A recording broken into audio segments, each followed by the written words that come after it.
પહેલગામ આતંકી હુમલા બાદ દેશમાં જબરજસ્ત આક્રોશ છે। જમ્મુમાં પૂર્વ સૈનિકોએ પાકિસ્તાન સામે કડક કાર્યવાહીની માંગ કરી। એટલું જ નહીં, પૂર્વ સૈનિકોએ ફરી ભારતીય સેનામાં સામેલ કરવાની પણ માંગ કરી છે। 22 अप्रैल को पहलगाम में हुए आतंकी हमले के बाद भारत और पाकिस्तान के बीच स्थितियां लगातार बदल रही है।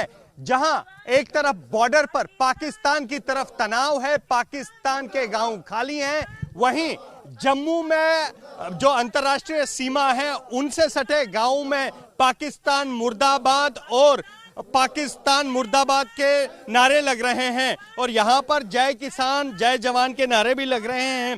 तस्वीरें मैं आपको जम्मू में अंतर्राष्ट्रीय सीमा से 1 किलोमीटर से भी कम के दायरे के दिखा रहा हूं, जहां पर न केवल गांव के लोग बल्कि वो जवान, वो देश के वीर जवान जिन्होंने देश के लिए लड़ाइयां लड़ी हैं, वो खड़े हैं यहां पर हाथों में तिरंगा लेकर और मांग ये कर रहे हैं कि उन्हें अब मौका ये दिया जाना चाहिए कि वो सेना के साथ कदम से कदम मिलाएं और पाकिस्तान को इस बार करारा जवाब दें। इनमें से अधिकतर लोग जो हैं वो भारतीय सेना में रह चुके हैं और यहाँ पर अब जमा हुए हैं पाकिस्तान को करारा जवाब देने की मांग को लेकर और उस करारे जवाब में अपना रोल भी ये निभाने के लिए तैयार है। आपका क्या नाम है सर?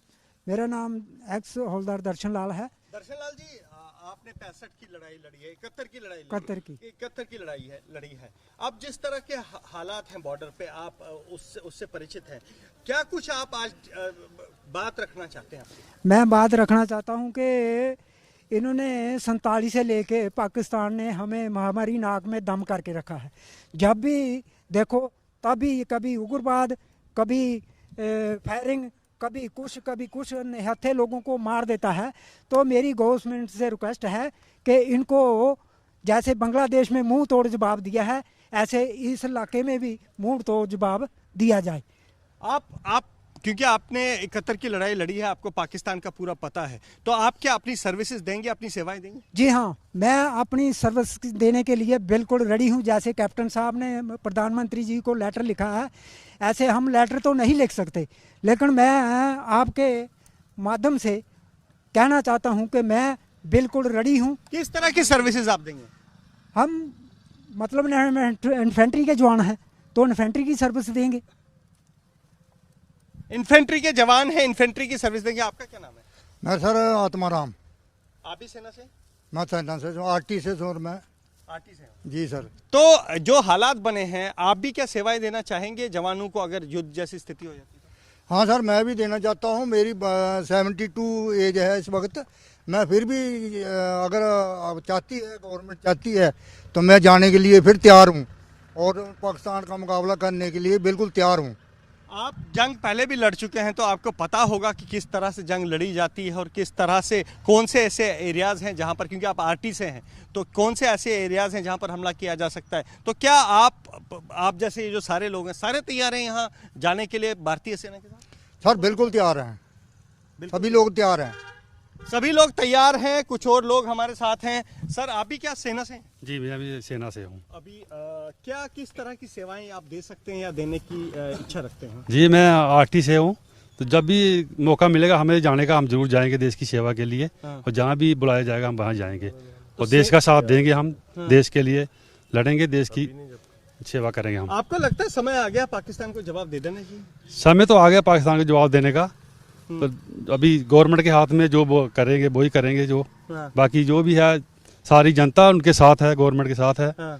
तो जैसे सेवा मांगे जैसे हम देंगे सेवा देंगे। इस गांव की सरपंच भी हमारे साथ है। मैम, सारे जवान आज इकट्ठे हुए हैं, ये वो लोग हैं जिन्होंने देश के लिए जंग लड़ी है, देश के लिए जंग जीती है, तो किस तरह का उत्साह आप इन खासकर जवानों में देखते हैं? देखिए, हम लोग बॉर्डर पे रहने वाले लोग हैं और आपने सुना 72-75 ईयर वाले लोग मेरे जो आरटी के जवान हैं, सेना के जवान हैं, मैं इनको आज भी जवान मानती हूँ, क्योंकि जवान हमेशा जवान ही रहता है। वो बेशक 90 का हो जाए या 19 का हो जाए, वो जवान ही रहता है। और आज इन्होंने ये साबित कर दिया, आज इनकी इच्छा से हम यहाँ पे खड़े हैं कि अगर गवर्नमेंट हमें ये मौका देती है कि बॉर्डर के ऊपर हमारी जरूरत है तो हम लोग दोबारा अपनी सर्विसेज देने के लिए तैयार हैं। किस तरह का मूड है बॉर्डर का, क्योंकि हम इस समय बॉर्डर 1 किलोमीटर भी नहीं होगा यहाँ से बॉर्डर, किस तरह का मूड है? बॉर्डर का मूड बहुत पॉजिटिव है, बहुत एस टाइम अग्रेसिव है।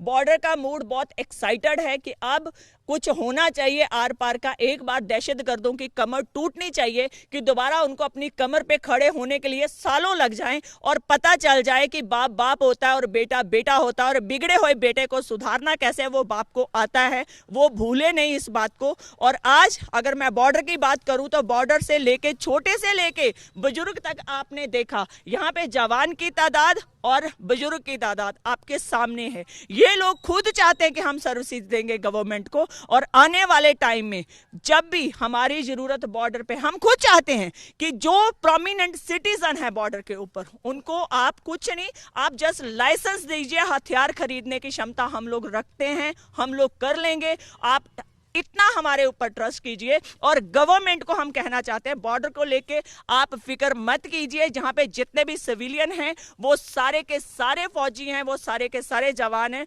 और ये आपके साथ कंधे से कंधा मिला के पाकिस्तान को मुंह तोड़ जवाब देगा। पाकिस्तान को मुंह तोड़ जवाब देगा। और ये वो मेडल हैं जो इन वीर सैनिकों को, जिन्होंने पाकिस्तान को कई बार धूल चटाई है, ये उन सर्विसेज को बयां करते हैं कि किस तरह की सेवाएं इन लोगों ने यहाँ बॉर्डर पर दी हैं। और अब ये लोग एक बार फिर तैयार है पाकिस्तान को करारा जवाब देने के लिए। बस मांग इतनी है कि एक बार इन्हें लाइसेंस दिया जाए और पाकिस्तान पर किस तरह चढ़ाई करनी है, जो ये चाहते हैं, उसमें ये भारतीय सेना और सरकार के साथ खड़े हैं। कैमरा पर्सन पवन चौधरी के साथ अजय वासलू, एबीपी न्यूज, भारत पाकिस्तान अंतर्राष्ट्रीय सीमा, सांबा।